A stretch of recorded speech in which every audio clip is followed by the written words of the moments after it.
এবার ওইখানে গিয়ে আপনাদের বলে আবার ফিরিয়ে আনা হবে। আর এই যেতে যেতে বর্তমান দুখানা দ্বীপ দেখা যায়, তবে আজকে কোনো দ্বীপই দেখা যাবে না, কারণ কুয়াশা। হ্যাঁ, কুয়াশার জন্য কোনো দ্বীপ দেখা যাচ্ছে না। আর এই প্রত্যেকটা দ্বীপে যেতে গেলেই তার সময়সীমা আলাদা। সুন্দরবনের টোটাল স্ট্রাকচারটাই হচ্ছে এদিক ওদিক করে বদ্বীপ।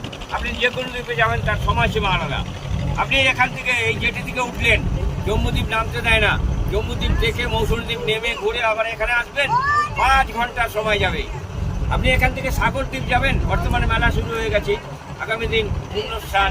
হ্যাঁ, তাহলে এই জেটি থেকে উঠলেন, জম্বুদ্বীপ দেখলেন, মৌসুমদ্বীপ দেখলেন, সাগরদ্বীপ নেমে ঘুরে আবার এই জেটিতে আসবেন, 9 ঘন্টার সময় যাবে।